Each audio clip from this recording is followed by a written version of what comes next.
أرسله بالحق بشيرا ونذيرا بين يدي الساعة من يطع الله ورسوله فقد رشد ومن يعصهما فقد غوى أما بعد فقد قال الله تبارك وتعالى في كلامه المجيد أعوذ بالله من الشيطان الرجيم بسم الله الرحمن الرحيم لتركبن طبقا عن طبق صدق الله العظيم সকলে মহব্বতে কয়েক মর্তবা জিকির করেন লা ইলাহা ইল্লাল্লাহ লা ইলাহা ইল্লাল্লাহ ফাক্কার হয়ে গেছে লা ইলাহা ইল্লাল্লাহ লা ইলাহা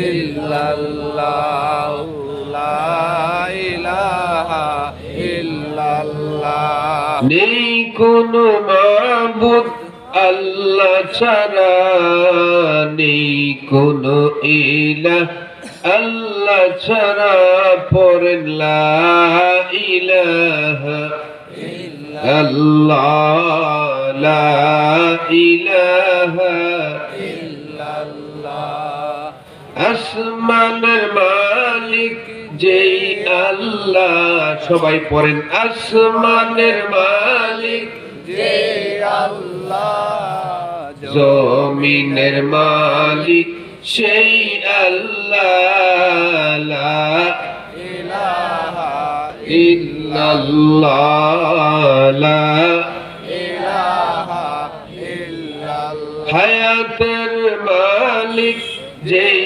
আল্লাহ সবাই পড়েন হায়াতের মালিক যে আল্লাহ মৌতের মালিক সেই আল্লাহ লা ইলাহা ইল্লাল্লাহ লা ইলাহা ইল্লাল্লাহ লা ইলাহা ইল্লাল্লাহ মুহাম্মাদুর রাসূলুল্লাহ সাল্লাল্লাহু আলাইহি ওয়াসাল্লাম হাজী শওকত খাদিজা মারকাজুল উলুম কওমি মাদ্রাসা ও এলাকাবাসীর উদ্যোগে ওয়াজ ও দুয়ার মাহফিলের সম্মানিত সভাপতি সুলতানপুর নুরুল উলুম দাখিল মাদ্রাসার সম্মানিত উস্তাদুল আসাতিজা বিশিষ্ট ইসলামী চিন্তাবিদ হযরত মাওলানা মুশাররফ হোসেন লোকমান সাহেব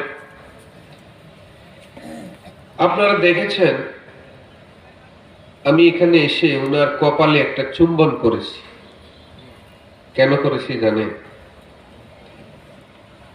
তাজা আল্লাহর ঘর ছুঁয়েছে বলেন আলহামদুলিল্লাহ আলহামদুলিল্লাহ যারা একটু পুরাতন হয়েছে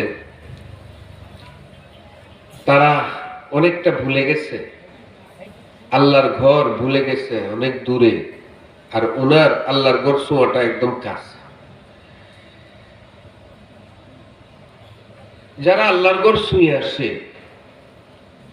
সম্ভব হলে আমি তাদেরকে একটু ছুঁয়ে দেখি বললেন আলহামদুলিল্লাহ আলহামদুলিল্লাহ আল্লাহ পাক তার এই বান্দাকে কবুল করুন সহ সভাপতি হযরত মাওলানা এবিএম ফজলুল হক সাহেব নুরনন্দল আলিম মাদ্রাসার সম্মানিত উস্তাদ কোথায় উনি মাশাআল্লাহ নুরে আছেন আলহামদুলিল্লাহ দুইজন আলেম হলেন এই মাহফিলের রৌনক এই মাহফিলের সভাপতি বলেন আলহামদুলিল্লাহ আলহামদুলিল্লাহ আমি অত্যন্ত খুশি হলাম এই জন্যে, আমার জীবনে প্রায় 26 বছর হয়ে গেছে আমার ওয়াজের জীবন, বলেন আলহামদুলিল্লাহ। এই জীবনে আমি দেখেছি এই সভাপতির, ওয়াজ মাহফিলের সভাপতির চেয়ারে যিনি বসেন তার মুখে দাড়ি নেই, এমনও পাইছি তার মুছও নেই, দাড়িও নাই, মুছও নেই। এই ক্যামেরাম্যান আমার কাছে তাকায় রয়েছে আমার দিকে, উনারও কিন্তু দাড়ি মুছ কিছুই উঠছে না, নাকি আল্লাহ জানে, উঠছেই না। দেখছেন কারবার। আচ্ছা, অসুবিধা নাই, আল্লাহ পাক তার জন্য দাড়ি দেয়। তো দাড়ির বিষয়টা আল্লাহ নবীজি বলেছেন এইভাবে, সুবহানা মান যায়্যানা রিজালা বিল্লুহা, বলেন সুবহানাল্লাহ। আল্লাহ নবীজি যখন দাড়িওয়ালা মানুষ দেখতেন দোয়া করতেন, তাহলে দাড়ি দেখলে দোয়া করুন লাগে, জানেন আপনারা ভাই? আপনি ফারুক ভাই নাম কি? ও শহীদ ভাই।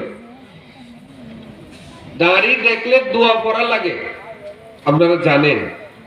আল্লাহর ঘর দেখলে দোয়া পড়া লাগে না? কয়বার দেখলে দোয়া আছে না?